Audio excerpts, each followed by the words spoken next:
Happy Saturday morning. Let's check out some Manifestation Warscrolls. I did some math. But first, thanks to all my patrons, my lads and my gits. Baron of Dice, Bice of Dice, Why Baron Makes Good Art. And you know what? You know what I would actually really love to use Patreon money for, and like YouTube money, to travel to events. I think that would, for me, that would be like the best. I live in the far north, so if I want to go anywhere, I gotta fly. So, help me out. 100 patrons by 5th. I want to go to like LVO, but I need a hotel. Yeah, alright, carrying on. That's from another video. Okay, so we have a bunch of manifestations. And I did some maths. Okay, so let's check them out here. So just as a reminder, everybody, you can get one manifestation lore when you write your list. So there's no cost here. You just get to pick one. And I'm still, I need to see them actually played on the table, obviously, and I need to see like orcs and greenskins and before I can really make any kind of claims about like what's the best and what's really good. However, I can look at them and start to compare them to each other and see kind of what they actually offer. Okay, so let's start off here with Morbid Conjurations. So in this pack we have Purple Sun, Suffocating Gravetide, Malevolent Maelstrom, and Shackles. So let's start with Purple Sun. So we have an 8-inch move, a 5-up save, a casting of an 8+, so this is a difficult to cast one, a banishment of a 7-up, 10 health, and a 6-up ward. Every single manifestation, by the way, has a 6-up ward. So, setup. Wholly within 12 inches of the caster, visible to them, and more than 9 inches from all enemy units. This setup is the default setup. This is going to be what most of them are. Is wholly within 12, visible, and outside of 9. So here we have melee weapon profile for Purple Sun. So it's 2d6 attacks, 3s and 3s, rend 1, damage 1, with crit mortals. Love seeing that crit mortals. But I hate seeing that 2d6 attacks. You know, I don't like 2d6 attacks. I don't like d6 damage. So this variability here, to me, is not really, doesn't make me happy. Does not bring joy. So let's see what it does, though, because maybe we're not taking it for the damage. Subtract 1 from save rolls for enemy units while they're within 3 inches of this manifestation. So realistically, this is rend 2, because they're getting an additional -1 to save. And it's only enemy units. This manifestation can move a distance up to its move characteristic. Then, pick up to 3 enemy units that this manifestation pass across during the move to be the target on a D3 roll on it. So it's on a 2-up. It's a 2-up D3 mortal wounds. Right, is what it is. Wait, the Gravetide and the Sun are insane. You think the Sun's insane? Let's have a look. So they're gonna work a little bit differently, right? You cast them in your hero phase, or I guess you can cast it in your opponent's hero phase. But if you cast these in your opponent's hero phase, you're spending command points, and then they don't get to move, right? Because then you're not, right? So like that doesn't work out super well. I think a lot of these are gonna happen on your turn. But when you cast it on an 8-up, okay, in the move phase, it gets to move 8 inches. But it has to be set up outside of 9 inches. So you cast this, you move it, it hasn't done anything yet. Right? That's the problem I'm having with a lot of these endless spells. You'll have to let me know what you think, Leonard, but it's like on a 5, like you cast it, and then it's outside of 9. Oh, I guess it can move and then charge. Never mind. Right? Like you cast it, and then it's gonna move in your movement phase. It's gonna move 8, so now it's outside of 3, right? And then it charges. That's how this works, right? And then in the charge phase, it's gonna charge. But it does its thing during the move phase. Right? So it's like you're going to cast this, it's going to move, and then it's not going to get to do its mortal wounds. Right? It doesn't get to do its mortal wounds, and then it charges, but it gets to do its weapon attack. But it doesn't get to do the mortal wounds the turn you cast it, because it happens after it moves, not after it charges. Right? So like it's gonna give the -1 to save in the combat phase for other units and for itself, but it's not dealing the mortal wounds. It's gonna have to do this. And from what I understand too, like we're just not interacting with endless spells in any other way. So for that, you can't buff them. You can't use command abilities on them, right? Like what it says on the Warscroll is what it does. And there might be some things that interact with. Getting a weapon profile is wild. Yeah, like it's cool. Like I like it. Like they get hit, but they hit back. They want to charge and attack it to kill it most of the time now. Well, yeah, I mean, again, this is sort of what I was saying at the beginning about how I reserve the right to see, like, what these things are actually like until I get to play them. Because if we look at, for example, power through, right? Like, you can like, power through off of an endless spell, from what I understand. My reading of the rules so far. So it means if you throw out an endless spell, it can actually be a bad thing for you. So we'll see. We'll have to see. So for damage for the Purple Sun, against a 4-up save, it's dealing 3.11 damage. And this is just the attack profile. This is not the mortal wounds. The mortal wounds are dealt in addition. So it's going to deal a little bit of damage the first turn it comes into play. And then it's also going to give -1 to save the turn it comes into play. And then on your next turn is when it's going to get to deal mortal wounds. So putting the Purple Sun on the table is a little bit of a timer. It's like, hey, if you don't deal with this or whatever, it's going to come in and be a problem. But here's another problem too, right? Like, if this thing, like, so I cast it, it moves, it doesn't deal mortal wounds, it charges, now it gives -1 to save, and it does a little bit of damage. But on the next turn, if it's still in combat, it doesn't get to move. Right? So it's like, it's either casting too far out of range with not enough move to get there, right? Or it's like stuck in combat from the turn before, and it doesn't get to do its mortal wounds. Can this thing like retreat? But then it, right? But then it doesn't give the -1 to save. It feels like the two abilities, like the -1 to save and the mortal wounds, are in conflict with each other, and you're only going to get to do one or the other. You're almost never going to get to do both. This is like, hey, you cast this, it moves, it charges, it does a little bit of damage and gives -1 to save for other units. That's why you think Gravetide is wild. Okay, let's get into Gravetide then. So Purple Sun, like, I don't know, man. To be honest, the fact that like you don't get the mortal wounds and the -1 to save, and the fact that it's a casting value of 8, I think that this is actually kind of like, I'm underwhelmed. Right?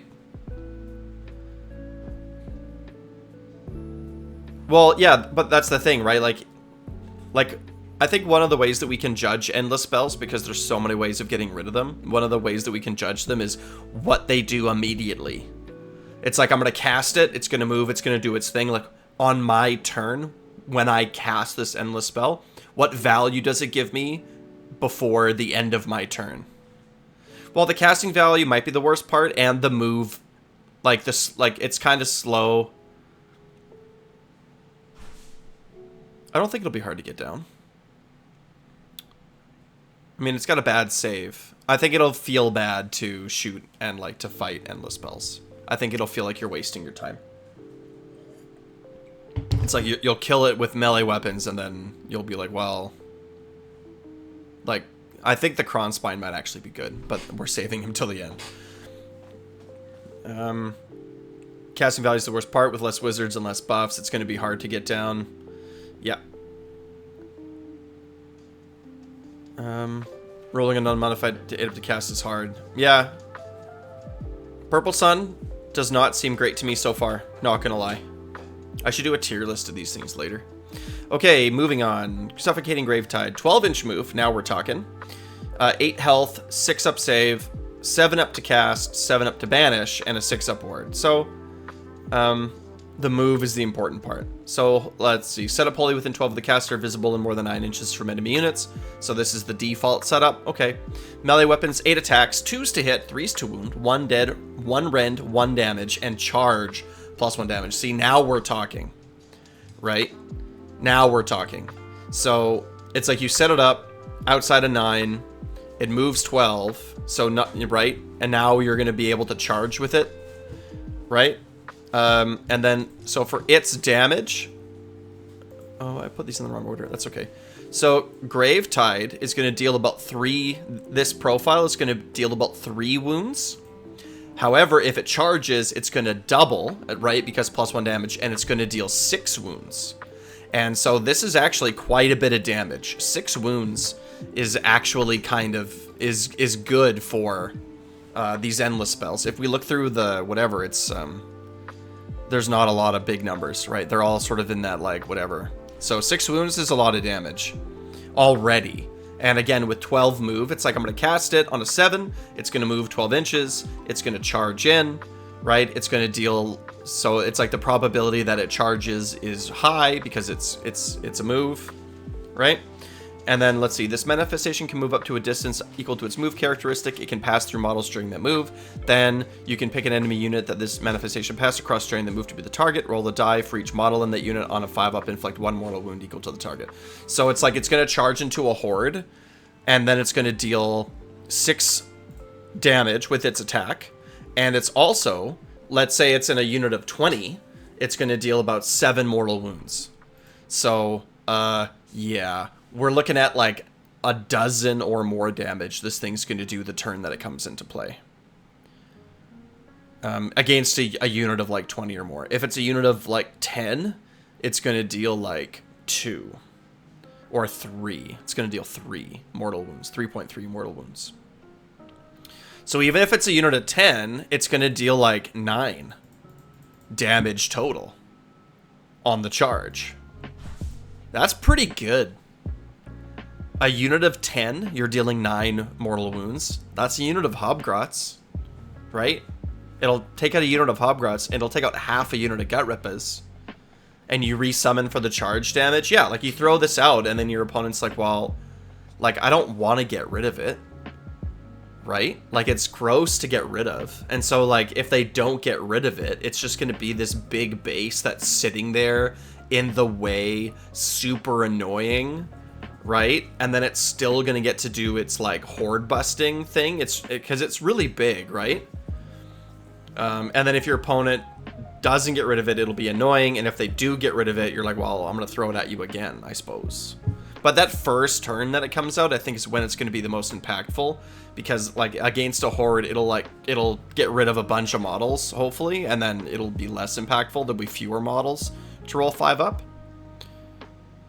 It's not even symmetrical, by the way. A lot like the base. The weirdest base shape too. I thought it was just the regular like oval kind of shape. Anyway, doesn't matter. I can look it up. I can check it out later. So that's pretty cool.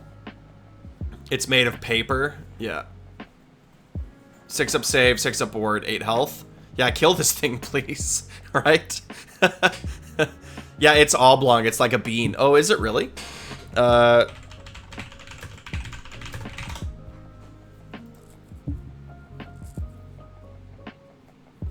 it's... I don't know. I thought it was just like a regular... Like, but it... I mean, maybe you're right. I don't know. Crazy. I don't have one, so... Okay, so Gravetide's significantly better than Purple Sun, I think.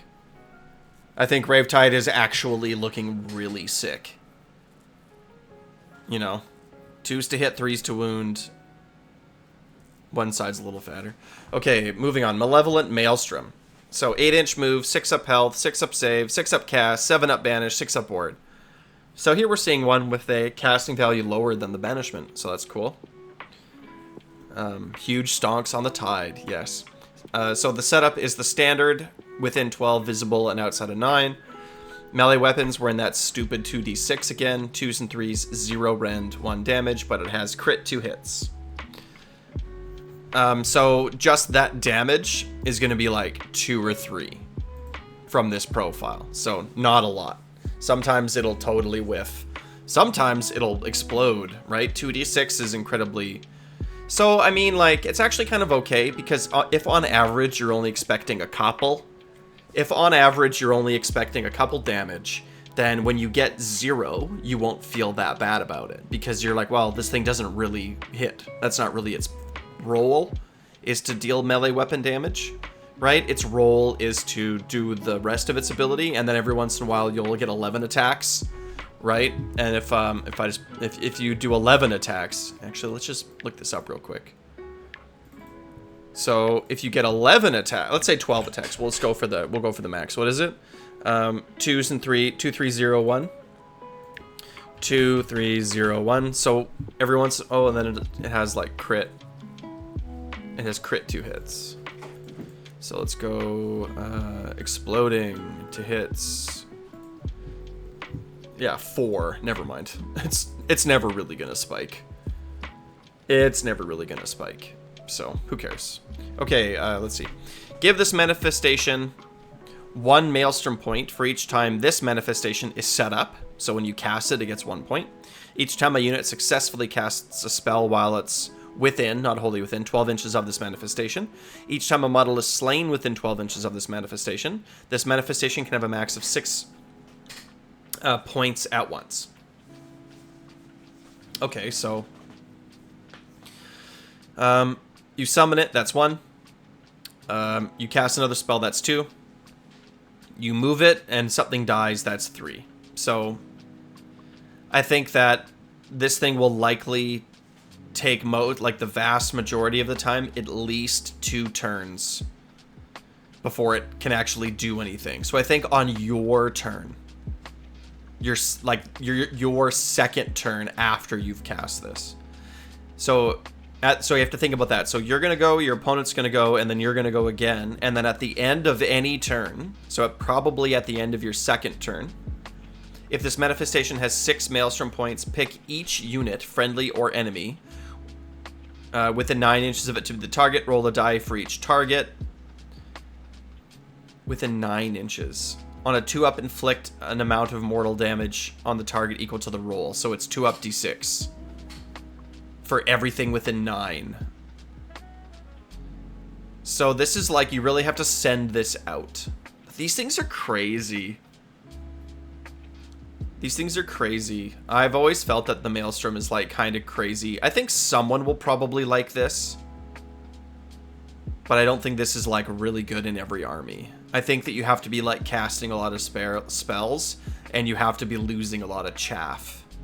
And that when that's like your game plan, when you're like, oh, I have a lot of wizards, like I'm like nothing but Swamp Calashopins and Hobgrots, I think this thing works out well. Like you're just going to lose a bunch of Hobgrots, so this thing is going to then go off. Right? But each enemy... Pick each unit within 9. You could get a lot of these things. And 2-up d6 is a lot. Someone is going to really love this. Right? Some armies are really going to love this. And most armies, I think, are not going to bother with this guy. I think that the Gravetide... Because remember, like, if you're casting the Maelstrom, you're not casting Gravetide. Right? It's not like you're picking one or the other. It's like you can cast any of these. So, devastating in the right contexts. Like, oh, 4 of your... I have no enemy units. Well, you can cast all of them. I just mean when you're casting. Like, when you're like, okay, this wizard's going to cast a spell. What spell am I going to cast? Right? It's like, well, you're picking Maelstrom over Gravetide. So, I think that some armies are probably going to pick the Morbid Conjuration for Malevolent Maelstrom and be very happy with other options they have. But I think that a lot of armies are probably going to ignore the Malevolent Maelstrom. Again, it's like lots of casts, lots of chaff. Right? It's like, oh, I send this thing out, it gets a couple of points. On your turn, you come at me, you kill my Hobgrots, and then at the end of your turn, this thing blows up. That's like best case, I think. And then on your turn, you cast it again. Right? Send this thing out with another unit of Hobgrots. They come at you again, they kill the Hobgrots, and you kill them. So, we'll see. We'll see. Maybe Cruel Boys might like this. Gits might like this. But we'll have to wait and see. We'll have to wait and see. Soul Snare Shackles. No, it can't move. 6 health, 5 up save, 6 up cast, 7 up banish, 6 up board. So, pretty easy to get off the table. So, set up wholly within 18 inches of the caster and visible. It has 3 parts that each must be set up within 3 inches of at least one other part. So you can set them up in a line, right? Where there's like, these are on like 40 mil bases, I can't remember. So it's like 40 millimeters plus 40 millimeters plus 40 millimeters plus 6 inches. You can make a line that's like, you know, maybe almost 12 inches long. More like maybe 10 inches long. So that's, well, a good way to visualize it. Like a 10-inch long line that's wholly within 18 inches of the caster. Pretty far. So you can put this kind of off in the distance in a line, let's say. Okay, any hero phase. Each part of this manifestation, you can pick... Oh, for each part of this manifestation, you can pick an enemy unit within 3 inches of that part to be the target. So you can pick up to 3 targets. Like 1 target per shackle.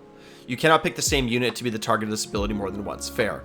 Roll a d3 for each target. On a 2-up, inflict amount of mortal damage equal to the target. Okay, so 2-up d3 mortals.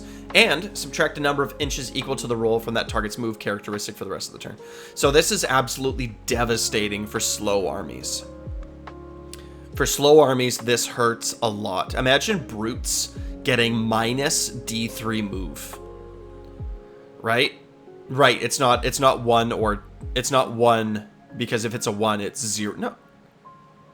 Yeah, because if it's a 1, then you fail the whatever. You fail the roll. So there's a 1 in... There's a 66% chance that you're going to lose half your movement speed for your brutes, or all your movement speed for brutes. It's like, oh, your brutes move 1 inch. Oh, and that other unit of Ardboys you have, they also only move 1 inch now? So, like, you're basically not moving this turn, and then you either have to get rid of shackles, or you have to, like, have no movement. So this thing's just going to get removed. People are going to just fight this thing. Right? They're going to fight it. I'm probably playing this. Yeah. No kidding, man. This is a good one. Shackles, okay, so you're an Iron Jaws player, whatever, your opponent casts Shackles on you, and it goes off, there it is in front of you. Okay, so then you have to, well, then you just unbind it. You have 2 chances to get rid of this thing. Right? But it's going to be just annoying. It's going to be a tax. It's like, you against some armies, like Iron Jaws, like I was saying, you just have to get rid of this thing. Morbid Conjurations looking good. Because you put a speed bump. It's a speed bump. You put a speed bump in my way and I have to get rid of it. If I don't get rid of the speed bump, I'm going to have to go really slowly over you. It'll also be cool. This will be a good skill one too, because, like, you know, you'll be looking at the table and you'll be like, well, if I can actually just reduce 2 from the movement speed of that cavalry, they're far enough away that it'll be a 9-up charge. They have to save a power to unbind, probably, and it happens after their action, so you get to use it immediately. What do you mean? Because if I cast this... Well, no, because if I cast this, my opponent gets a chance to unbind it on the spot. And then they get a chance to banish it before they move. If you cast at the end of your opponent's hero phase using the command, sure. So it's like, you're like, shackles! And then your opponent's like, well, darn. Because you get to do it after. Well, they can still try to unbind it. Right? They can still try to unbind, but if they fail to unbind it on their turn, because you cast this after they cast all their spells... No, they don't. You don't have to do that anymore. You get, on your turn, you get a number of casts and a number of unbinds equal to the power. You don't have to save a cast. There's no tricks, right? It's not like I'm like, oh, I have to, because I think that's the right call, because I think if on my turn, if I felt like I couldn't cast a spell because I had to save an unbind, right? It would be oppressive, exactly, just because of the, like, how priority works. So if your opponent casts a spell on your turn, you always get to attempt to unbind, right? So, like, against, like, a Slann, you just won't be casting on your opponent's turn. You just won't be. Casting on your opponent's turn is something that magic armies are going to do against non-magic armies. Or something that's going to happen later in the game after, like, wizards have been killed. I don't think it'll be, like, super prevalent. Or it'll be something like this, where it's like, if this goes off, you're screwed. Right? Oh, my phone's ringing. Why is my phone ringing? Can't answer that right now. So yeah, I mean, Morbid Conjuration's looking good. If you don't have a Gravetide, time to get a Gravetide. Even if this is the only spell you cast, like, this is a really... and so here we are again, right? Like, this is a utility package, right? Malevolent Maelstrom, I don't think is a good utility piece. I think some armies are going to love it, and some armies, most armies are not going to care. So this isn't a good utility piece. But Soul Snare Shackles, every army would love this against, like, Ironjaws. Any army against Nurgle, any army that's slow, this is just crippling. It's like, hey, guess what? You don't get to move this turn. It's like, well, that sucks, right? But it's really good as a toolbox piece. Suffocating Gravetide is also really good as a toolbox piece, because remember, when it charges, it's going to deal like 5 damage before its Mortal Wound explosion. So this is going to be good against anyone that has, like, against everything. Right? Charging in and dealing 6 damage is good. Like, it's better. Like, if we look at Jaws, it's like pretty much just as good. It's Gravetide, really good. Against Nurgle, it's so good. Yeah. Against Khorne, it's going to be good. Nurgle, it's going to be good. Fire Slayers, it's going to be good. And I don't even mean good, I mean, like, crippling. There's a lot of armies where this thing is really scary. Against any kind of monster that has a really big base, like a Maw Crusher, even though it's kind of fast, like, reducing its movement speed when you have a big base makes it awkward to move around, because it's already kind of awkward to move around. So removing a couple, like, making a Maw Crusher go from a 10 to an 8 move is also really frustrating and annoying for all of those big based baddies out there, right? Soul Snare Shackles. Yeah, this is really good. Morbid Conjurations. Looking really good. Not a... like, yeah, and some decent damage, you know? But really only one thing that's going to deal damage. But still, really good. I like it. Twilight sorceries. We have the Portal, Geminids, and Palisades. Okay, so the Portal... so the setup is wholly within 18 of the caster, invisible, and it has 2 parts that must be set up within... not wholly within, just within 9 inches of each other. So you're going like 9 inches plus the width of the bases. It has no weapons. No move, so once it's set up, it's stuck there. 5 up save, 6 up banishment, 8 health, 7 up to cast, and they all have 6 up boards. So this thing is relatively easy to get rid of.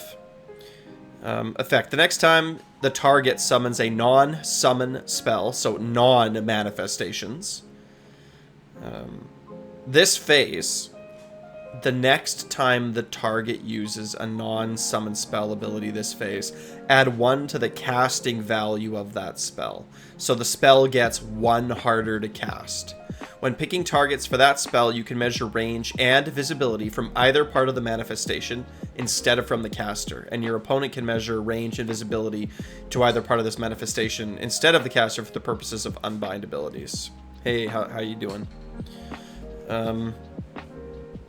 But it's -1 to cast, or it's essentially -1 to cast, right? It's +1 to the value of the spell, which is -1 to cast.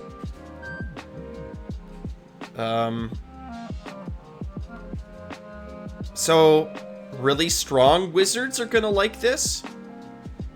This is one of those spells where it's like a lot of us aren't gonna like this. There's not a ton of +1 casting in the game right now, from what we've seen.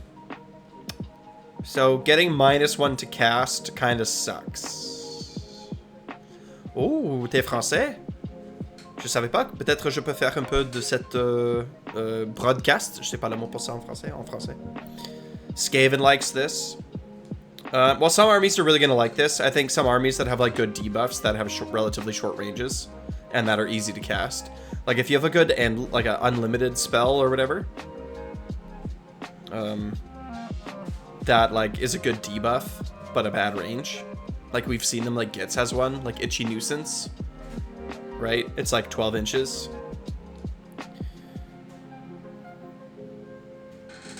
No, I'm definitely going to keep speaking English, yeah. I just like to show off that I also speak French. It's no big deal. Because everybody can speak multiple languages except for native English speakers. We're kind of... It's one of those privileges. North Americans are like, oh, Spanish. I don't speak Spanish. Mais les Canadiens, nous autres, on doit essayer même un peu de parler en français. Yeah, exactly. I only have English and a little Spanish from school. ¿Dónde es el baño? I know more Spanish from watching Community. ¿Dónde está la biblioteca? Me llamo Mustang. And so on. So Spell Portal, I think, is situationally good. I think some armies are really going to like it, but I think most are going to ignore it. -1 to cast is rough. Right? That's rough. So it's like, oh, like this spell goes off on a 5 and has a 12-inch range and is a decent debuff. Okay, cool. Maybe portals for you. Moving on. Geminids. 8-inch move. 6-up save, 6-up banish, 8 health, 7 cast, 6 ward. So pretty fine, pretty standard. Melee weapon. 4 attacks, 3s and 3s, 1 rend, D3 damage. Okay. So okay, let's keep reading. Enemy units cannot use commands while they are within 3 inches of either part of this manifestation. So anything this thing's in combat with, and remember there's 2 parts, right? Anything that is in combat range with either part just doesn't get to use commands. No roll. They just shut off commands for any unit that this is in combat with. If you send this thing into combat with multiple, like if each one is in range of 2 enemies, 4 things don't get to use commands, that's good. Right? This is good. It's scary. Yeah. Each time this manifestation moves, both of its part must end within, not wholly within, just within 9 inches of each other. That's a good, fair range. Each part of this manifestation is armed with its melee profile. So it's not 4 attacks, it's 8 attacks at 3s and 3s. So when I did my math for Geminids, that's how I did the math. And we're approaching 5 damage against a 4-up save, which is actually like better than Gravetide off the charge. 4.74. Like it's actually pretty decent compared to some of the other ones. I'm a West Coast Canadian. I learned French in a place that nobody speaks French. So my French accent is weird. Imagine Geminid setting up right next to a gnaw hole. Well, exactly. There's going to be a lot of good. Like, Geminids is looking good. I like Geminids. Shutting off commands has always been strong, and the commands that we have in 4th are even stronger, and there's fewer... I mean, like, the fact that there's fewer command points means that, like, well, the commands are stronger, but there's fewer command points. So shutting off commands is both stronger and weaker than it was before. Right? So it's like, because, like, if you were playing against OBR and there's a million command points, and if you shut off commands, it's like, okay, well, they don't get to do anything. But now, because there's only 4 command points and a lot more options, if you shut off a command, well, they're probably just going to use their command points in other places. But you can definitely, like, shut things off that your opponent... Like, you can plan and be like, well, my opponent's going to countercharge me, so this is a way that I can deal with that. Geminids is worth playing almost by itself because of how good commands are. Yeah, probably. I think Geminids will be good. I don't know if it'll be the best manifestation lore to take, right? Like, as a whole. But Geminids, I think, is definitely strong. Shutting off commands is good. Not, like, all-out attack, all-out defense, right? You can shut off redeploys. You can shut off counter charges, right? So, it's like...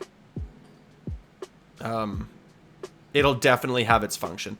And then Palisades, right? Palisades can't move, 4-up save, 7 banish, 8 health, 7 cast, 6 ward. This manifestation cannot be the target of shooting attacks. In addition, a unit cannot be targeted by shooting attacks if it's impossible to draw a straight line from a model in the attacking unit to a model in the target unit without a line passing across the manifestation. So this is just like an anti-shooting wall. You just put it up. Really good as a like a toolbox piece. It's like, oh, you're playing against a shooting army, cool. I'm just gonna throw this up, and it's wholly within 18 inches of the caster, so you can throw it out quite far. And then if your opponent's like, oh well, like against KO, this is going to be really strong. They're gonna struggle to get rid of manifestations, and the fact that you can't shoot this, right? It's like, well, so this is a good toolbox piece. Like against Cruel Boys, for example, this will be good. It's like I'm gonna throw up, well, against the way Cruel Boys used to be, I suppose, but I'm gonna throw up this wall, and it's a big base. Yeah, KO's gonna struggle with this. Yeah, so. But this is pretty good. So I think so far, I think Morbid Conjurations is better than Twilight sorceries in a vacuum, without me knowing more about the lore, without me knowing more about the game. So I think it's better. I think that Gravetide, I think that damage is always good, and Gravetide's good. Shackles is good. Geminids is good, and the wall is good. But I think Geminids is more universally good, and the wall is situationally good. So it's like, yeah, I should do a tier list on these later after I do this video. Maybe I'll do one later tonight or something. Cool. Forbidden powers. So this is Shards, Louchon, Horrorghast, and the Soul Scream Bridge. So Shards. Can't move. Well, it can. 8 health, 4-up save, 6 casting, 7 banishment, 6-up ward. Setup wholly within 18 inches of the caster, visible, and the 2 parts must be within 9 inches of each other, not wholly within just 9. So it's wholly within 18. Okay, your movement phase. So this can happen 5 times. So you cast this, right? And then in your move phase, pick part of this manifestation, remove it from the battlefield, and set it up again on the battlefield, wholly within 9 inches of the other part. Each time an enemy unit uses a move ability, if it is within 6 inches of any part of this manifestation, the effect of the fly ability do not apply to that unit. Enemy units cannot be set up within 6 inches of either part of this manifestation. So I think that the fly ability is actually kind of weak. I think removing fly is kind of like super niche, but the fact that you can't set things up, I think is going to be super annoying for some armies. Hey, Stormcast Eternals, this whole flank of mine, you can't set up in. Like, that seems good. You know, but again, this seems pretty situational to me. Louchon, so 12-inch move, so pretty fast. 10 health, 4-up save, so a little bit harder to kill. 7 casting, 7 banishment, 6-up ward. Setup wholly within 12 inches of the caster and outside of 9, and visible. Melee weapons, 3 attacks, 4s and 3s, 1 rend, D3 damage with crit 2 hits. So Louchon is not dealing really any damage at all. It's going to deal like a couple damage, maybe at best. That's not why it's here. Okay, your movement phase. So you can do this in your movement phase. Pick a friendly infantry wizard hero within 3 inches of this manifestation to be the target. This manifestation can move its nice 12 distance. It can pass through models during the move, then remove the target from the battlefield and set it up again on the battlefield within 3 inches of this manifestation and not in combat. Then inflict 1 mortal damage on the target. So it's quite a bit, right? Like, it has to be, so it's 3 inches and then 12 inches and then 3 inches. So 18 inches movement for a hero, for a foot wizard, infantry wizard. Yeah, I mean, if you want to move your guy around, you know, some people are going to love this spell. It depends on what you're running. Like, do you have a lot of infantry wizards that need moving? If so, I got a spell for you. So some armies are really going to like this. I think most will probably ignore this one, but some are going to really like this. Again, it's in a toolbox, right? Horrorghast, 8-inch move, 6 health, 6 save, 6 cast, 6 banishment, 6 ward. Setup, wholly within 12 of the caster, visible, and more than 9 from all enemy units. Okay, ranged weapon, 10-inch range. 6 attacks, 2s to hit, 3s to wound, rend 2, damage 1, shoot in combat, and anti-infantry +1 rend. So against infantry, this thing has 3 rend. Melee attack. 4 attacks. Force to hit, force to wound, 0. 0 rend 1 damage. So it's got a ranged attack, and its melee attack is trash. In fact, I think I did it here. Horror gas, so we're dealing about 4 wounds, including the shooting. Oops, including the shooting, because, yeah. And then against infantry, we're dealing like 4.5, including the shooting. Which is pretty good. Like a pretty decent shooting attack against infantry for damage. Okay, pick an enemy unit that was targeted by this manifestation shooting attack this phase to be the target. Roll a die. If the roll is less than the number of models in the target unit that were slain in this phase, the target cannot use commands for the rest of the turn. I think this is actually just bad, probably.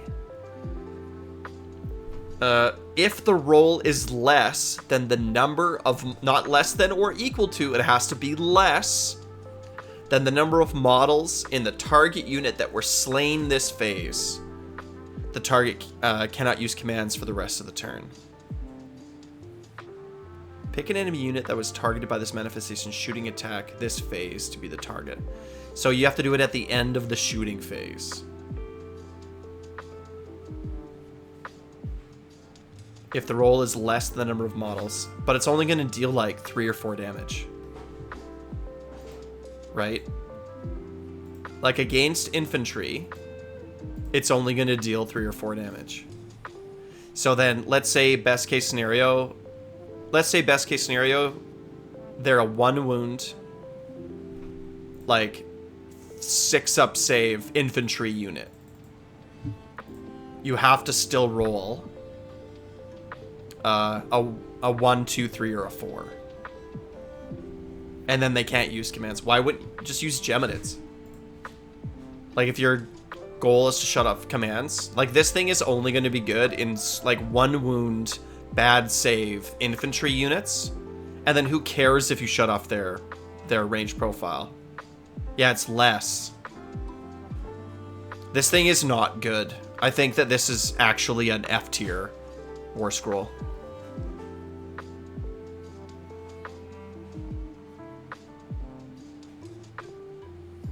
I think it's an F tier Warscroll.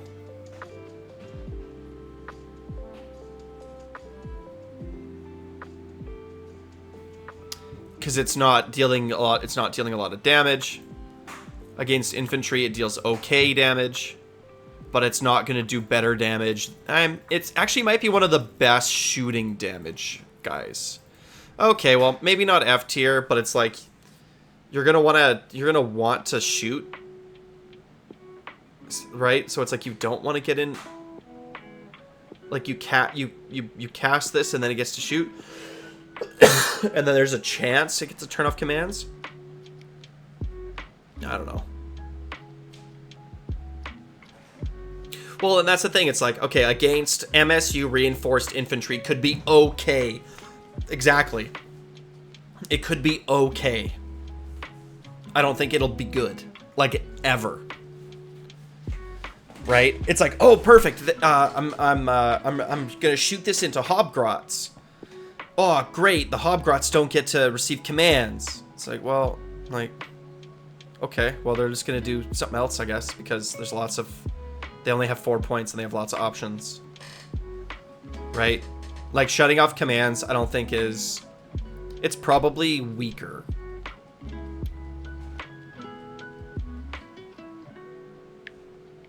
Circonstanciel. Yep. Soul Scream Bridge. Can't move. 12 health. 4-up save. So pretty tanky. 4-up save with 12 health and a 6-up ward, right? 6-up cast and 7-up banish. So pretty easy to cast, too. This thing's pretty easy to cast, and it's going to be kind of hard to get rid of. Set up with an 18. Holy with an 18. 2 parts must be within 9 inches of each other. Circumstantial. Melee weapon. Okay, your opponent... No, it has no attack, so no damage here. So your movement phase. Pick a friendly unit wholly within 6 inches of one part of this manifestation to be the target. Remove the target from the battlefield and set it up again on the battlefield wholly within 6 inches of the other part of the manifestation and more than 9 inches from enemy units. So no, like, putting these things into a 6-up charge. Right? It's still going to be a 9-inch charge. Within 9 of each feels really restrictive. Well, you get to do a little jump. This is not like teleport my units anywhere on the map manifestation. This is my brutes are really slow, so I'm gonna like leapfrog them forward on turn 1. Right? I'm gonna get, well, you can get quite a bit of movement because you have to be wholly within 6, and then you have to end wholly within 6, and they're 9 apart. So it's like you can kind of get a fairly good jump. Makes me sad to see it shrink. It makes me happy to see it shrink. They are restricting teleports in 4th, right? And I think that's a good thing. I think, yeah, I think that the idea of like, oh, I buff up a unit of Gore-Gruntas, and then I teleport them across the map, and then they Mighty Destroyers, and then they 3-inch charge. I think that that's like not good for the game. You know, I don't think it's good for the game. I think it's like, yeah, I think you should still be able to lose in deployment, but not so gloriously. It's like, oh shoot, this is your first game at Age of Sigmar? Cool. Well, I killed your general. Because you deployed funny. GG. Big Pig. Exactly. Big Pig's probably not, like, I really think this is going to be, like, if I'm thinking about greenskins, I think about brutes. I think about Ard Boys. Right? You're going to set up this is how it's going to feel. You're going to set up the Endless Spell, 1 in front of the brutes and 1 9 inches up the table, and then the brutes are going to jump over the 2 Endless Spells. You're gonna like use it as like wherever you set them up, you like remove the unit and you put it over the 2 pieces into the, like, and then you put them forward. Like, you're gonna leapfrog over this thing, is how it's gonna look and feel. And that can be really effective for like a brick of 10 brutes or 20 Ard Boys to be like, oh, I'm gonna leapfrog you into the middle of the battlefield. The only problem with Forbidden Power is I don't see a lot of other things going on. I don't think Horror Gas is very good. Shards is situational if your opponent, like if they're Stormcast Eternal, if they have lots of setup. You could also, like, I guess, shut off things like Gnaw Holes. Like, well, you can't set up within, right? So it's like I've zoned you out of your setup range here.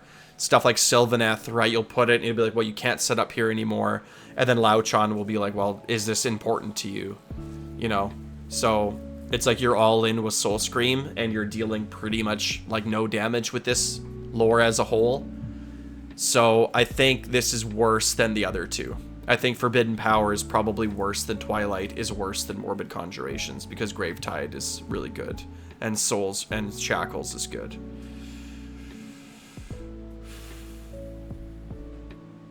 Yeah, I mean, you could do it. I mean, like, there's going to be lots of other options here. It'll also be good sometimes just to be like, oh, shoot, like, I got to get my unit across the board, like, to grab this objective or something. Like movement is good. So, like, this is going to be good, period. It casts on a 6. I see it maybe as a choice if you're all in for the bridge. If you're like, the bridge is a core part of my plan. Like, my whole plan is that I'm going to get these brutes up into the middle of the battlefield as early as possible. I think that maybe you take this, but probably not. Primal Energy. Burning Head, Jaws, and Life Swarm.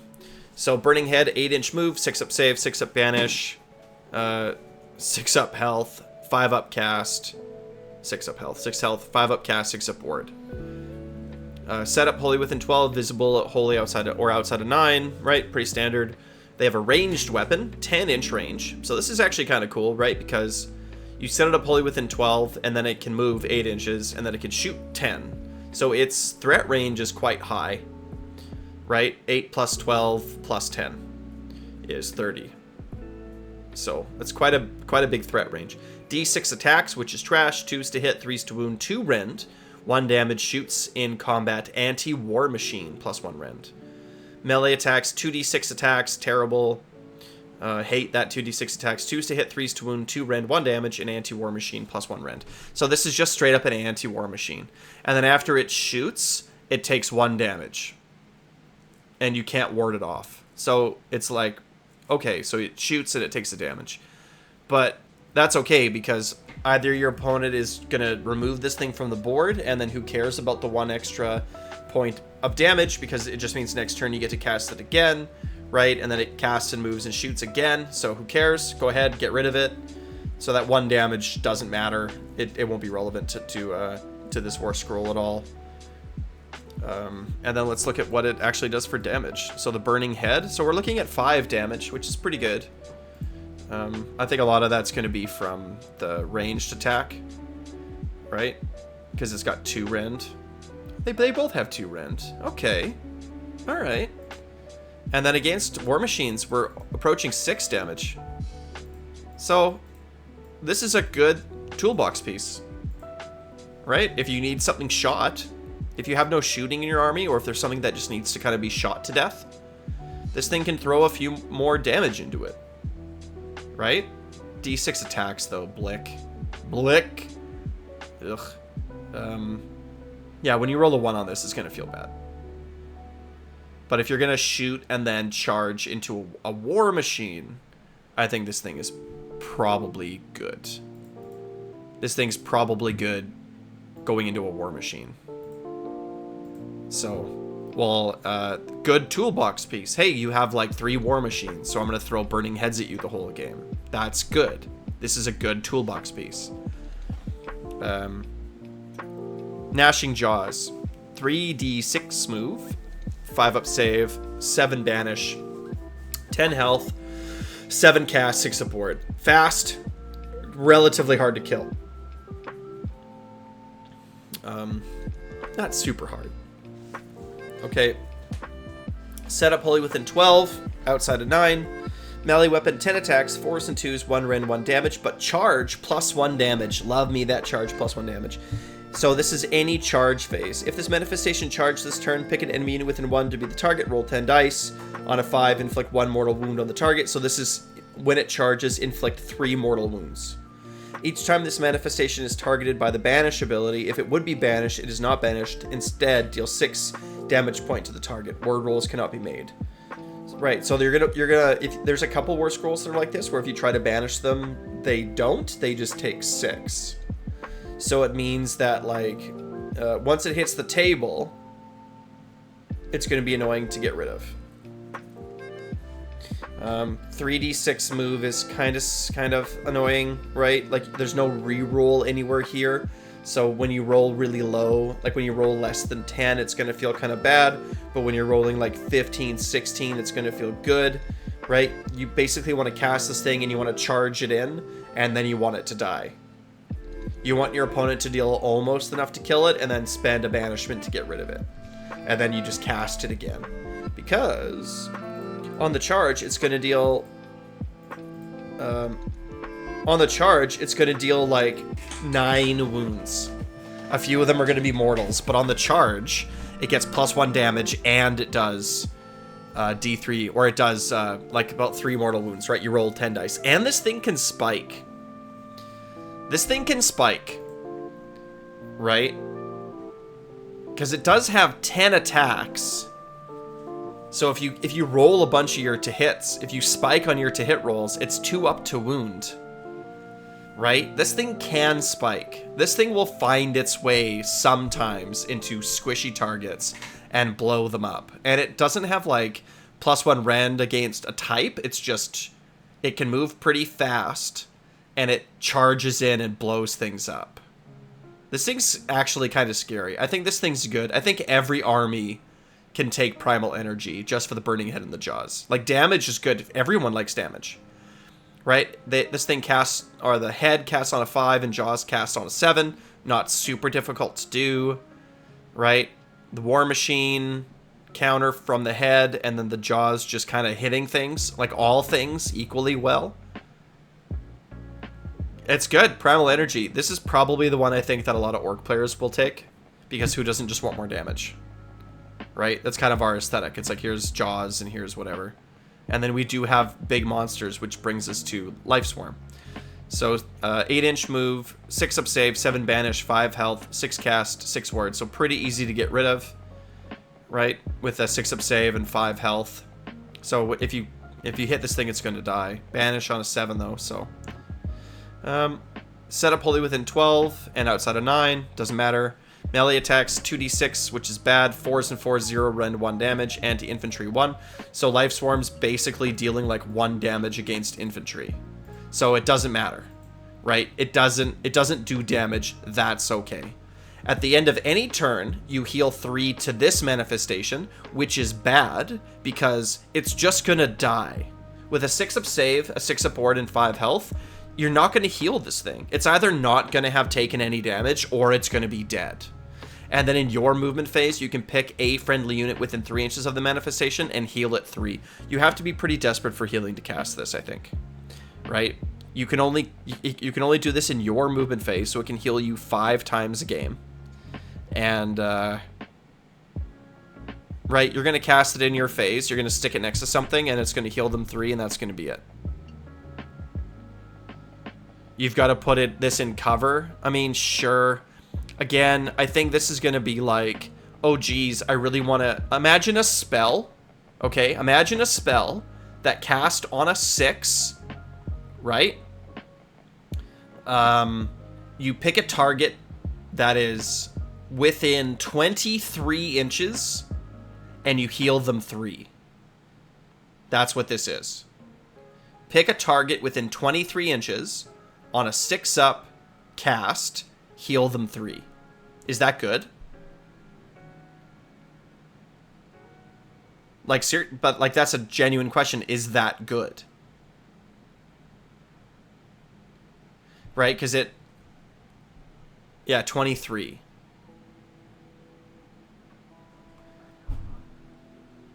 Pick a friendly unit within 23 inches and heal it 3. Pick a friendly unit within 23 inches and heal it 3.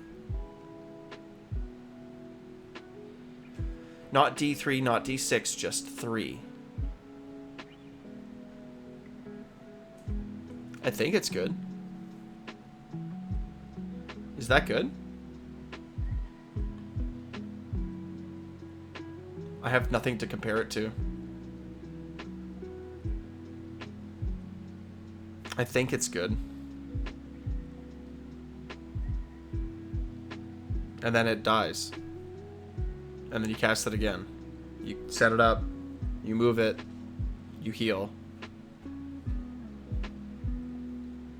A flat 3 is nice. Yeah, this thing's good. I think just a spell on a 6, 23 inches, heal 3 is good. I think this is good. I think this is one of the better ones. It might be the best one. This might be the best lore. No, sorry. When I say 23, what I mean is that when you cast it, you set it up within 12. So now you've gone 12 inches. And then it moves 8 inches. So now you're at 20 inches. And then it picks a target within 3 inches. So that's 3 more inches. So if all it said, like if this was just pick a friendly unit within 23 inches and heal them 3 on a 6-up cast as a spell, would that be good? Because if that's all this does, which is probably all it's going to do the turn that you cast it, is it good? Because then it has to go through your opponent's turn, right? And then on your turn again, it can heal 3 again. So it's like, if it needed to heal twice to be good, I would say it's bad. But like, is a 23-inch range heal 3 on a 6-up cast? I think that's probably good. I think just that effect is probably good. Right? It's like, oh, my monster's taking a beating. Cool. I'm just going to heal him 3 from any wizard that's within range. First time chat.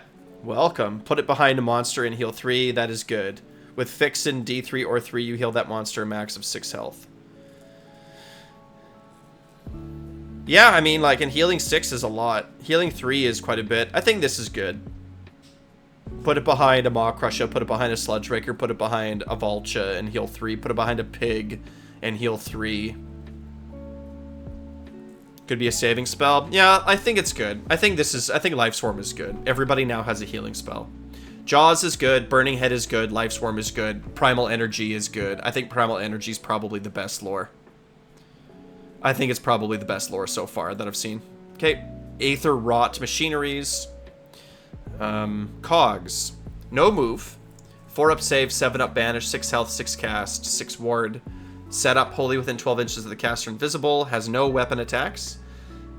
If there are any friendly wizards within 3 inches of this manifestation, pick one of the following effects. Until the start of your next turn, you can reroll charge rolls for friendly units while they are wholly within 12 inches of this manifestation. Or, until the start of your next turn, subtract 1 from attack rolls, or from hit rolls, for attacks that target a friendly wizard while they're wholly within 12 inches of this manifestation. So I think... So you have a wizard that's moving up with your army. You cast this, everybody gets reroll charges. For that turn. You have to do this before the movement phase, so it's a little bit awkward. You're going to cast this up in front of you. Everyone's going to move into range, and then you get to reroll charges. Niche.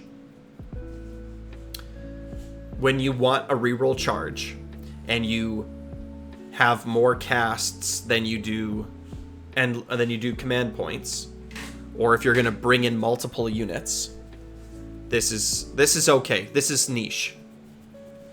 When you want this effect, you'll be happy you have it. Endless spells are so much better now, though, just because they're all toolbox. When you judge something, it's very different. Could be good with 8-inch charge and Iron Jaws, yeah, and you just get to re-roll it. Well, that's kind of what I'm thinking, right? It's like, okay, well, you know, I brought up my Maw Crusher and a reinforced unit of pigs, and then it's like, well, this turn I'm charging and calling my Wah, cool, this is going to be my big charge turn. So just to make sure that everything gets in, I'm going to cast this up ahead of me, so when I move up into it, everybody gets reroll charges. And +1. Right, it's like, okay. You think it's better to protect wizards? I think if you have to take -1 to attack, to hit, coming at a wizard, that you've already made a mistake. Your wizard is already too exposed. They're not within... and -1 to hit is not, like, it's good. But there's definitely better debuffs. I think it's going to be like a little bonus where it's like all your guys get to re-roll their charges to charge in, and then your wizard's a little bit exposed, and then if your opponent tries to come at you with something, then they're defended a little bit. But it's only going to be good for 1 turn. Yeah, but we might run 2. Right? We might have 2 of them on the table. Because manifestations are so good. So this is situational and niche. You'll probably cast it once a game, if that. Quicksilver Swords, 8-inch move, 5-up save, 7-up banishment, 6 health, 6 cast, 6 swords. So pretty basic. Setup basic, wholly within 12, outside of 9. Priests can summon them. Can priests summon them? Manifestations, they can, right? I think they can. So then this is definitely more of a priest one. But it can't be because it's wizards. So this is useless for a priest. Bummer, because it would have been best on a priest. Melee attacks, 12 attacks, 3s and 3s, 1 rend, 1 damage with crit mortals. And you can't make ward saves for the crit mortals. So, sword does like 5 damage, and you can't ward it off. Good, this is good. This is good if your opponent has wards, and it's good if your opponent doesn't. Ward Chanter summoning it next to Weird Knob, yeah, that could be good for cogs. Yeah, but that's never gonna happen. Your Ward Chanter is gonna do nothing but kill a beat. Ever. That's it. Now, priests can summon invocations, but aren't invocations just manifestations? Did they sort of lump them together? They're all manifestations now? So, like, your manifestation lore for an army will include your invocations? I could be wrong. I'd have to double check. I'm not an expert because the rules aren't even out yet, right? But no, they're different. Okay, I'll take your word for it. Yeah, we need those rules so bad. Well, at least it got something today. I like something, right? But the Quicksilver Sword is good. It's going to deal like 4 or 5 damage, which is good all the time. And then if they can't ward it off, it's even better. And some of its damage is going to be mortals. And so if you roll 12 dice, crit mortals is average 2, right? But this can spike. You could roll like 4 6s, right? So this thing can spike a little bit, which is cool. Swords are good, right? Swords are good. I like them. Just damage. Damage is always good. And then Pendulum. Let's think about Pendulum here. I don't think Pendulum is good, but let's see. Okay, so move is 8 inches. That's key. 5 up save, 7 up banish, 6 health, 6 up cast. So the casting is cheap. And a 6 up ward. Okay, set it up wholly within 12, invisible, and outside of 9. Basic. So this thing, let's keep reading. This manifestation cannot use charge or fight. In addition, when this manifestation moves, it must move in a straight line in either direction, right? That it's pointing.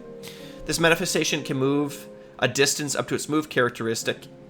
It can pass through models during that move. Then pick up to 3 enemy units that this manifestation passed across during that move to be the target. Roll a d6 for each target on a 2 up. So it's 2 up d6. So it can move 8 and then it's a 2 up d6. But the problem is you're going to cast it outside of 9 and then it's going to move 8. Hasn't done anything yet. It hasn't done anything yet. And remember, you could just cast the sword instead. The sword can move 8 inches and then charge and deal some damage. This thing is going to move and sit there. And then on your next turn, it can move again and maybe pop off. But your opponent knows where it can move, so they can just get out of the way. I think that Pendulum is bad.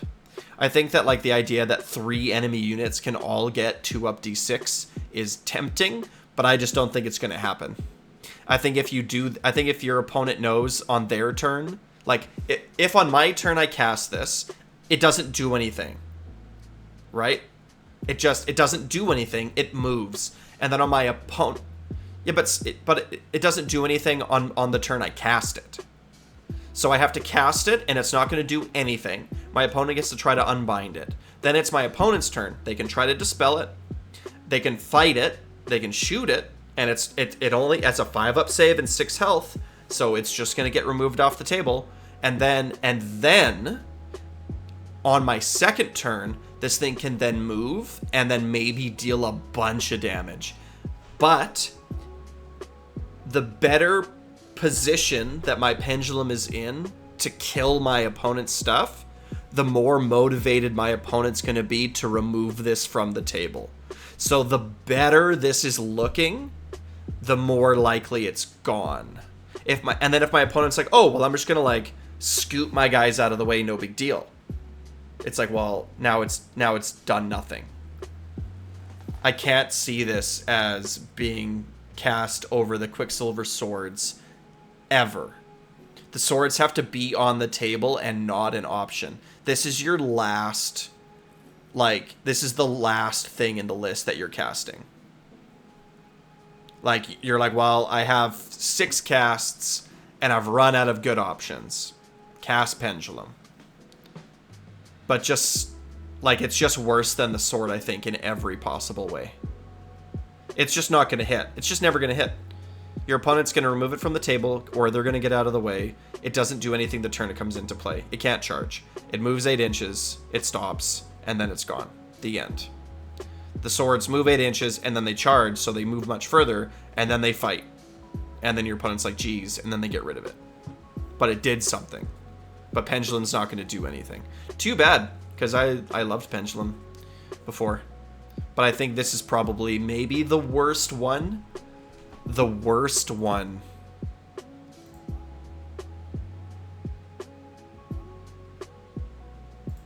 It's probably the worst one. Horror Gas. No, it's better than Horror Gas. Or it's worse than Horror Gas, I think. I think that Pendulum might be the worst. Actually the worst of all of the Warscrolls I've seen. Swords is good, but it's not as good as a lot of these other things.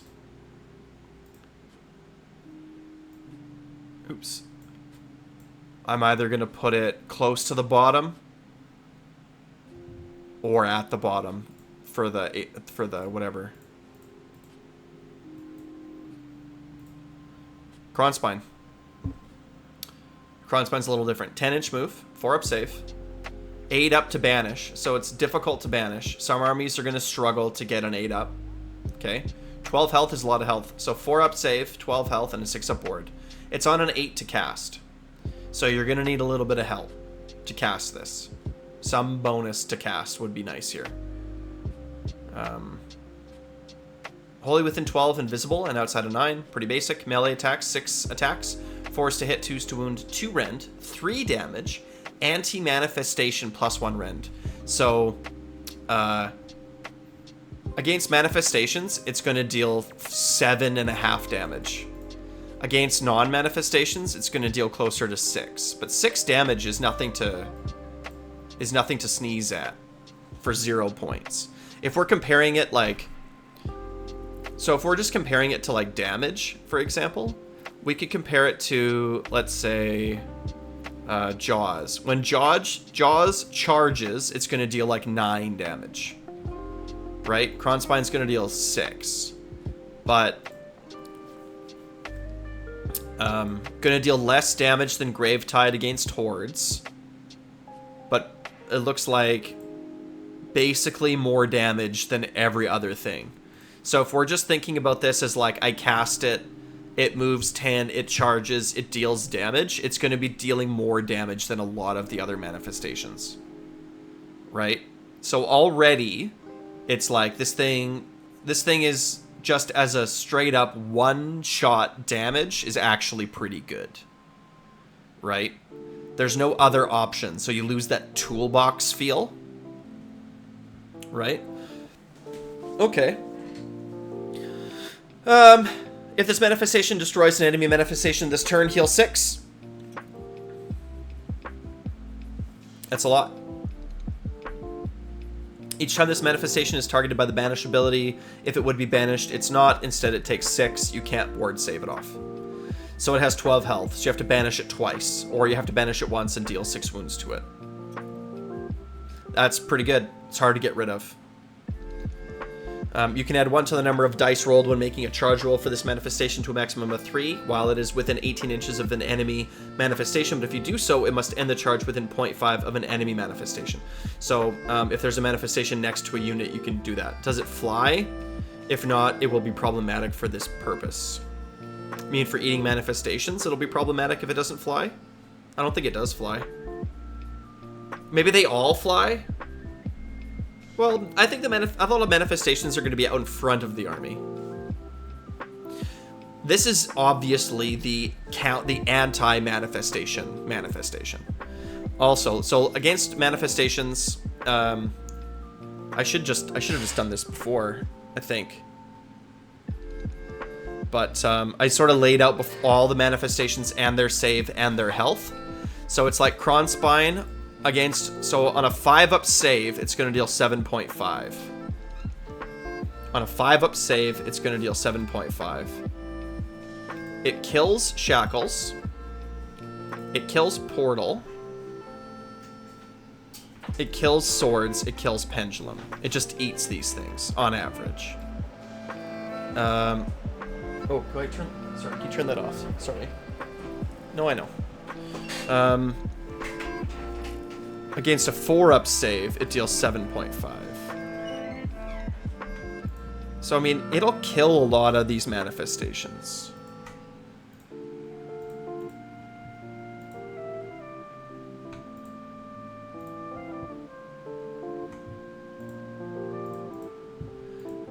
Um, 7.5.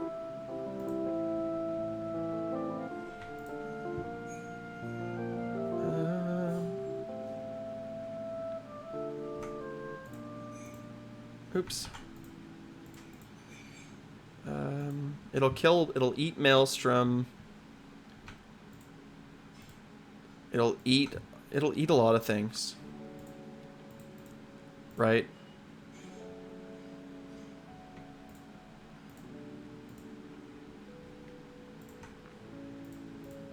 So all the green ones, these are all like it should kill these consistently.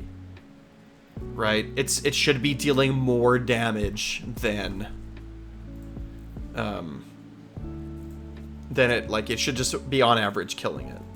These yellow ones, it'll have to get a little bit lucky, just a little bit, but it's not guaranteed.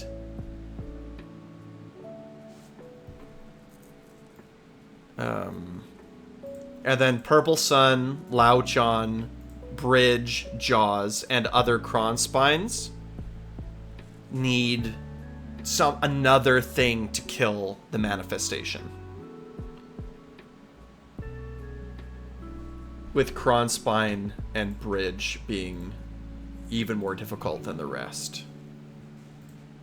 So 1, 2, hold on, 1, 2, 3, 4, 5, 6, 7, 8, 9, 12, 15. There's 18 manifestations. 1, 2, 3, 4, 5, 6, 7, 8 of them. This thing just eats 1, 2, 3, 4, 5 of them.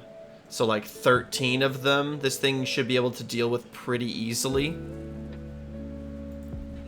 And then some of them are going to be a little bit challenging, but most of them Cron Spine should be able to handle in one turn.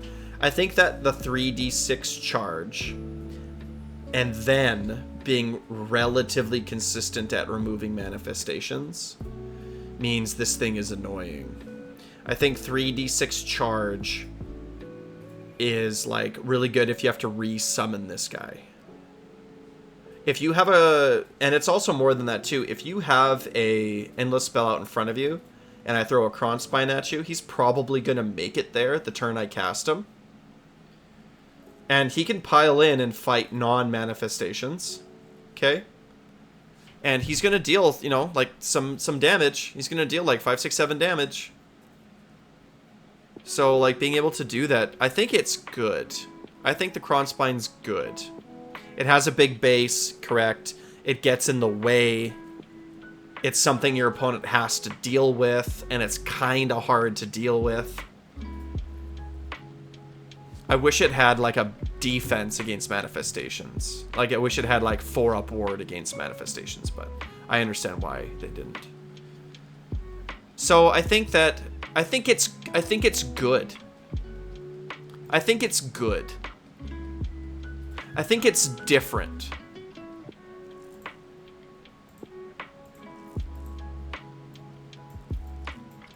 This is how I would rate them. I think, well, Cron Spine is in a league of its own, but I think that the Primal Energy one's the best one.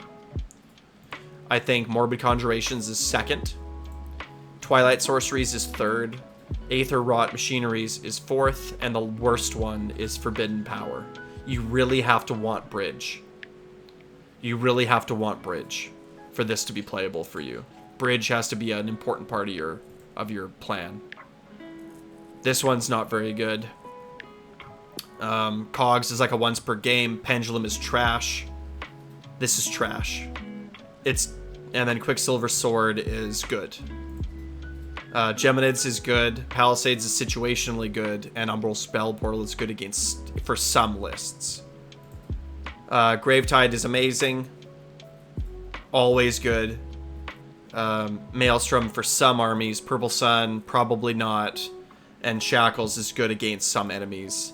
And Primal Energies, all three of these are good. Jaws is really good. Life Swarm is good. And Burning Head's going to be good against some things. But the +1 written's not a big deal. Like the Burning Head or whatever. Like, where is it? Burning Head. It's going to deal 5 damage against... It's going to deal 1 more damage against War Machines. So it's not a big deal. Yeah, Forbidden Powers will be good in some armies. Like, you really have to want Bridge. And you also want to, like, it's like, well, I really want Bridge, and Lauchan works really well in my army. Shards is situationally good against some opponents, and Horrorghast I don't think is very good really at all. 2s and 3s. I mean, Horrorghast, it's just going to deal a few mortal wounds at range, but it's like Jaws is better. Like, Jaws is just more damage, right? Burning Head is just more damage. If you're looking for damage, there's just way better ones, right? So it doesn't feel like it's gonna deal a lot. And then like, oh, they might lose their, like, if you want damage, there's better ones. If you want to shut off commands, there's better ones, right? So it's like, well, you're not taking it for Horrorghast. This is like a slight thing that is benefit. So some armies will like this, but I kind of like it, to be honest. I think that overall it's good. I think that it's not clear like which one you take, and I think it really depends on your list and your plan. Which one you take, I think it really depends on your list and your plan. Which one you take. When in doubt, take Primal Energy. When you have no idea what to do, take Primal Energy. Time for us to get these models, guys. Right? Time for us to get these models. Primal Energy, I say, is a safe one. It's just damage and healing. Everyone likes damage and healing. Oziark will love Forbidden Power? Could be. Oops. But Kronspine. Yeah, like if there's nothing you want, everyone's going to be playing Manifestations. Kronspine's going to be running around the battlefield eating them. So maybe Kronspine is at his best if you, in your army, like you don't need any of the tricks. And you only have like 1 or 2 wizards. Or casts, I should say. It's like I'm going to throw the Kronspine out there. And he's going to just like make Manifestations a pain in the butt. Because I don't have a lot of unbinds. Right? Like, oh, you have 5 casts, I have 2 casts. Or 1 cast. But my Kronspine is going to deal with endless spells. He's like an extra banish cat. Like, right? He's hard to get rid of. He's also hard to cast, too. The cast of 8 up is his big weakness. Like, what do you do if you have no bonuses to cast?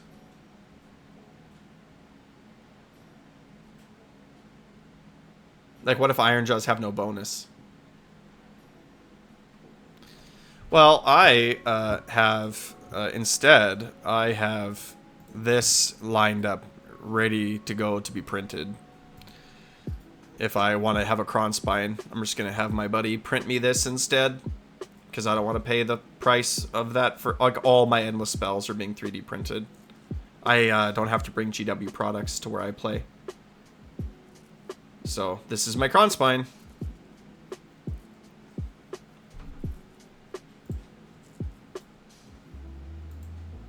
But I don't have a lot of... I need more endless spells. I mean, this model's... It's a nice model. I'm not a huge fan of the model. It's fine. Yeah, this one seems just as good. Right? This seems just as good as this one. This one, I like the base a little bit better. He's like coiled around a rock like a snake. This guy looks like he's being manifested. I like the heart in the middle of this one. Right, that looks much cooler. Maybe I'll do something here to put something in the center of him. Like, that's cool. The heart of Gur, right? I like it. Oops, that's the wrong page. So Kronspine's gonna do a pretty good job of eating stuff. I've heard Kronspine is easy, hard to assemble. Well, this is just gonna be printed. Easy. But the problem is that it's like, oh, he's an anti-magic that you need good magic to cast. And if you have good magic, well, don't you want some of the other ones instead? That's his big thing, is it's the 8 to cast. So it's like, oh, I have +2 to cast. I'm a Slon, or whatever. And it's like, well, but then don't pick this lore. Right? If you have a lot of casts... I mean, maybe. I think that people will be sitting looking at Primal Energy and looking at Kronspine and wondering which one is better for them. This is why I say all the time it's important to have a plan. You need to have a plan. What spells are you going to cast?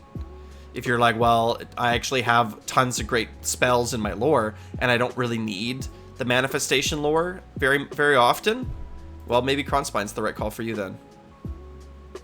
But if you're like, well, I wouldn't actually mind, like I don't have a lot of good spells, I need to cast more spells. I have a lot of casts and no spells. Well, then Primal Energy is going to be better. Gravetide, though, is pretty sick. Shackles is pretty sick. Purple Sun's okay.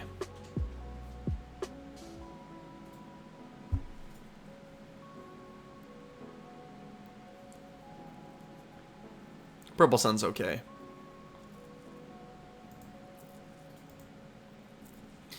Yeah, better get those 3D printers fired up. Cool, man. Like, subscribe, wah.